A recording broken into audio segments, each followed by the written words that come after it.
Hi friends, welcome back to Jump to Her Mom. My name is Shayla and I have a lot to cover today, so I'm just gonna go ahead and jump right in. Now you can always use the chapter markers in the description, or you can just watch the whole video. Give me the watch time. I love it. Now, one of the biggest questions that I always get is number one, how you homeschool with 4 kids? And number two, what curriculum you use. So we're just gonna go ahead and start there.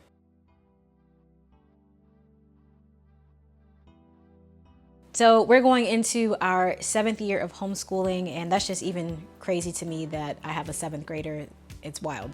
But I've got a 11, almost 12-year-old.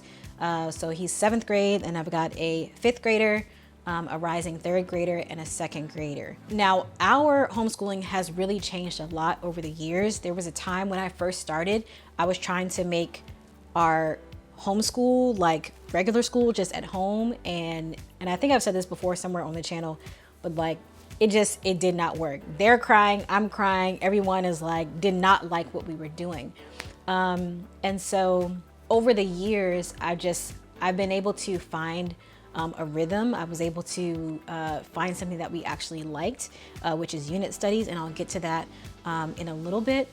So I would say this year, I think we're going into a little bit more of an unschooling territory. Part of the reason being is I was just tired of spending money on curriculum.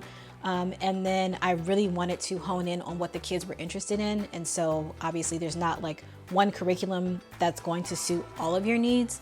And so I was just like, you know what? We're just gonna dive into the unschooling thing and just see how it goes for this year. If you are thinking of going into unschooling, make sure you stick around to the end of the video because I'm gonna be sharing my #1 tip for unschoolers.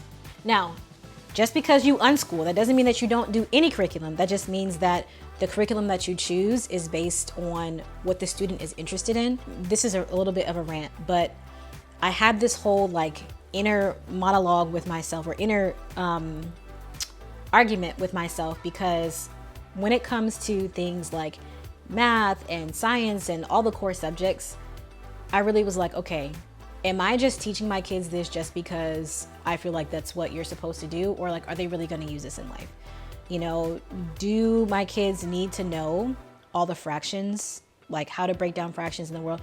Not really, because they can use a calculator. Like, learning has changed so much with the rise of AI and computer technology. It's different.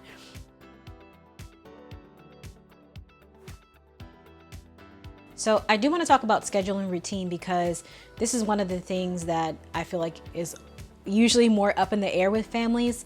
It's hard kind of balancing like doing your schoolwork at home and then finding the extracurricular activities. So I just want to share with you what we do. And this Bible verse that I came across recently just really stuck out to me. And I wanted to share it with you. Is Psalm 85 verse 8, and it says, "Let me hear what the Lord God will speak, for he will speak peace to his people." And the reason why I wanted to share that is because I find that, you know, in this day and age, so many people are living in like the FOMO, like they don't want to miss out on different things, or they feel like their kids are not going to be well-rounded if they don't do all the activities and all the sports. And that doesn't really bring, to me, maybe it works for you, but it doesn't bring a sense of peace about what we're doing. And I know that God wants me to operate in peace. Like the scripture says, he will speak peace to his people. And so I want to operate in a place where I have peace in my heart about how we're structuring our day, what the kids are learning, and just trusting that God is taking care of maybe the gaps that I'm missing. So with that being said, we do school 4 days a week. We do Monday, Tuesday, and then we take a break on Wednesday, and then we do school Thursday, Friday. This works great for me. It's partially because I need the mental break. So we'll do 2 days on, 1 day off. They have co-op on that day, and I'll talk about that in a second. They have co-op on Wednesdays, and then we do 2 solid days of learning on Thursday and Friday, and of course the weekends. So there's a little bit of a break built into our schedule, which is really nice for me and for the kids. As I said, the kids do co-op 1 day a week. It's like a half-day program where they do music, PE, and art, and it's great because they get to see the same kids every week. It's a great opportunity for them to have other instructors other than me They do group projects, all the things. So we really enjoy our co-op. This is our 3rd or 4th year with them. And so it's really nice. If you can find a co-op in your area or some kind of group meeting thing, community, I would say do it, mainly because there's just that level of consistency with like getting together with the same kids, and having your children be able to develop relationships with other kids that are their age. So all of my kids, actually our whole family, we are a jiu-jitsu family. So we also train Brazilian jiu-jitsu. The kids, they train just about 4 days a week. And so that's also another like outlet for them with their friends and things like that. That's in the evening, so it doesn't really affect our school day so much, but it is an activity that we do. They have not really entered into other sports, mainly because it's like with jiu-jitsu, we can all go and we can all come home. I'm not traveling and doing, all these things in all these sports. If that were the case, then I would, for me and our family, I would say, okay, this season is going to be for this sport, for this child. And then we would do away, like no one else is doing anything. Cause I am not traveling all over town just because y'all say that y'all want to, explore something new. It's just, that's not for me. The first thing that we do when the kids get up, I just started this recently. Like if they wake up early, then they're going to sit and they're going to do, their devotion time with me. Sometimes they'll be like, all right, I'm going back to bed. But for the most part, they'll get up, then I'll just have them like grab their Bible, read a few verses, or I'll take a story out of the Action Bible and read that to them. They really like that. And usually that's our devotion time will end around 7:30 or so. I'm up earlier. I'm up at like 4:30 to get to the gym and shower and all that stuff and get ready. But by the time, the kids get up, it's like 6:30, 7 o'clock, somewhere in there. After their devotion time, then they have to do chores. Because we get home from jiu-jitsu a little bit later, I don't usually make them clean up at night. They do that in the morning. And the rule is you have to do your chores before you eat breakfast. So they get all their chores done, they eat their breakfast, and then we are off to the races with our schoolwork. Generally speaking, I will work with my younger two first. I'll do their math and reading, and my older two will do their independent work. And then once all of everyone's independent work is done, or the things that I have to interact with them separately are done, then we'll all come together for our unit study lessons.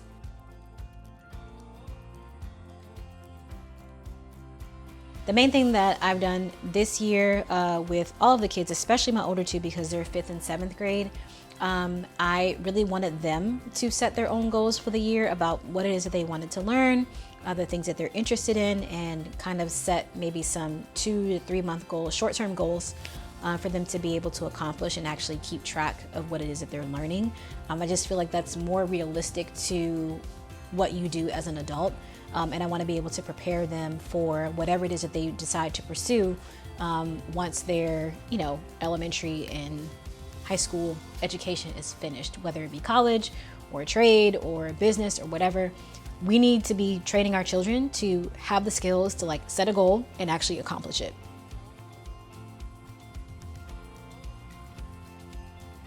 All right, so I want to run down quickly what we're going to use in a little bit more detail.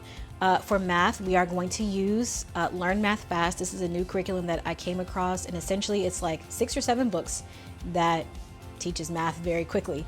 And so I found this, like I said, because I wanted to just give my kids a solid foundation of the basic math skills. So right now I have books 1 and 2, and I'm hoping that my older two will be able to get through those in like about 6 months, and then I'll go ahead and get the next set.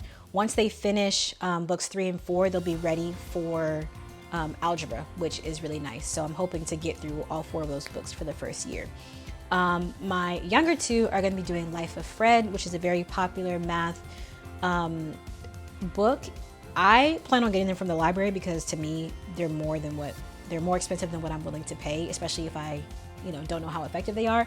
So we're trying some new things here. We're trying to get creative. If you don't know, Life of Fred is based on, I think the kid Fred is like 6, but he's like a genius. And so he like goes to school, and all of the math concepts are taught through story. And then there's like a pause where the kids can do, actually put the things into practice and do, math problems and things like that. So we're going to try that out this year. We'll get the first few books from the library. If all else fails, let's just say for whatever reason it doesn't work out, I will go back to Good and Beautiful Math, which we have been doing for the last, I would say, 2 to 3 years. Shout out to Good and Beautiful, because you can get all of the curriculum online for free if you just download it and print it out yourself. Now, this is really what I want to get into is unit studies. This is the bulk of what we're doing this year. We are diving deeper into a curriculum called Campfire curriculum. We have moved away from Gather Round. If you are, subscribed here from the Gather Round family, we have moved away from Gather Round. And if you want me to make a video about that, just let me know in the comment section. The main thing that I like about it, obviously, is that all of the kids with any unit study, all the kids are learning the same thing. But when it comes to the work, it's just done at that kid's age level. So for a younger child, maybe it's writing 1 or 2 sentences or coloring a picture, whereas the oldest child, maybe they have to write an entire paper. But it's all about the same topic. So when it comes to teaching, it makes it easier on me, and the kids are actually spending time together. The thing that I like about Campfire curriculum is that it's not teaching from a textbook and then, doing hands-on or written work. It's actually the opposite. So it's a lot of hands-on teaching, and then the supplementary things, or maybe like a worksheet or write. Actually, no, they don't even have any worksheets at all, unless it's like a coloring page for the little kids. But the kids are expected to take their own notes and to do their own writing and deciphering the information. I really like that about Campfire. They actually have gone and shadowed some of these trades and then come back and written the curriculum. So this is, these are real people in the field actually doing the work of a chef or a beekeeper or a photographer or a car mechanic or a natural homeopathic doctor, and so my kids really retain that information. They love the hands-on activities that goes with them. So we are going to get into the car maintenance unit this year. We are going to do likely the island life because we have roots in the Caribbean, as well as a geography series which explores the part of the US that we are currently located in. And so I'm really, really looking forward to that. And then right along with that, my youngest daughter, she is doing the Campfire reading program. And maybe I need to make a video about this, but she is a struggling reader. I have tried 7 different curriculums for her, and Campfire is the only one that has worked, or that is working. And so we are about halfway through the reading program now. We did it through the summer, and it's, it's going. So we're going to continue and just, continue to work with her and just read with her until she's at the place where, she's reading fluently. Again, one of the things that is nice about homeschooling is the fact that you can actually take your time with your children, and there's no such thing as behind, right? Behind what? Behind who? And so if she were in a different setting, she might be labeled as, I don't know, something other than what she's not. And so it's like she has the freedom to be able to grow at her own pace, which is what I love.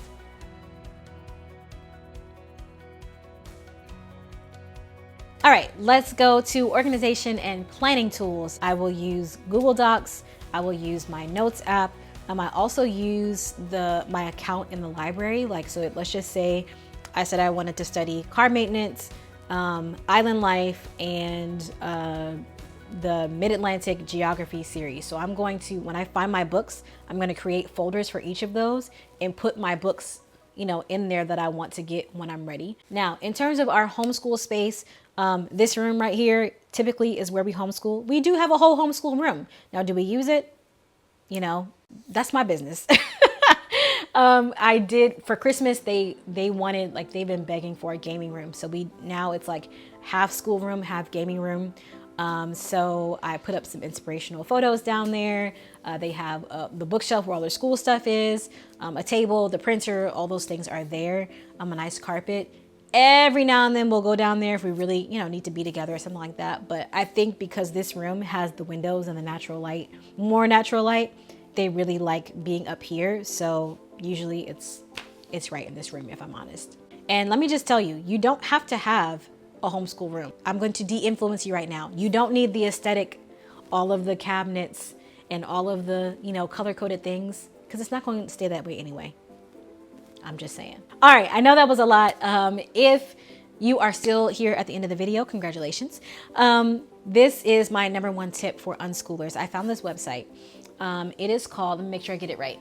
It's called learningcorner.co. And it's essentially, it's an AI tool. So let's just say like you all took a walk in your neighborhood, or you took a walk on, in a park by your house, and you saw, this actually happened to us. We saw an abandoned car.